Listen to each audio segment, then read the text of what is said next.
হে WhatsApp guys, আজকে আমি আমাদের জিমে জিজ্ঞাসা করব যে আমি যে গিভওয়েটা দিতে যাচ্ছি ক্রিয়েটিন, ওইটার সম্পর্কে আমার জিমের স্টুডেন্টরা কি জানে বা তারা কি এটার সম্পর্কে আদৌ জানে কি না। আসুন জিজ্ঞাসা করি। ভাই, আপনার সাথে কিছু কথা বলতে পারি?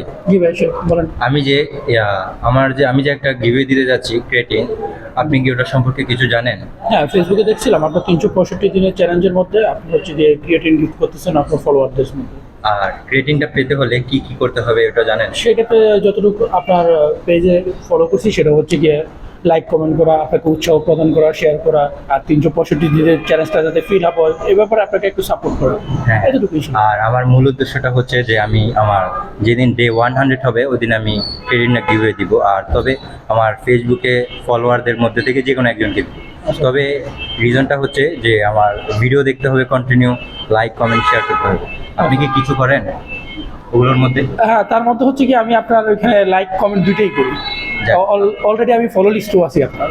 আপনাকে তবে অসংখ্য আমি যে ধন্যবাদ। ক্রেটিনটা গিভওয়ে দিচ্ছি ওটা সম্পর্কে তুমি কিছু জানো? আমি তোমার আইডি ফলো করি তো, সিফাত হোসেন না? হ্যাঁ। আচ্ছা। আর আমি যে একটা রিসেন্টলি একটা ক্রিয়েটিন গিভওয়ে দিব বলতেছি আমার ডে 100 উপলক্ষে। তুমি তুমি কি জানো যে আমি কি কারণে আমার ক্রিয়েটিনটা গিভওয়ে দিব? অবশ্যই আগে লাইক করতে হবে, তারপর সাবস্ক্রাইব করতে হবে, বেশি শেয়ার দিতে হবে। হ্যাঁ, থ্যাঙ্কস।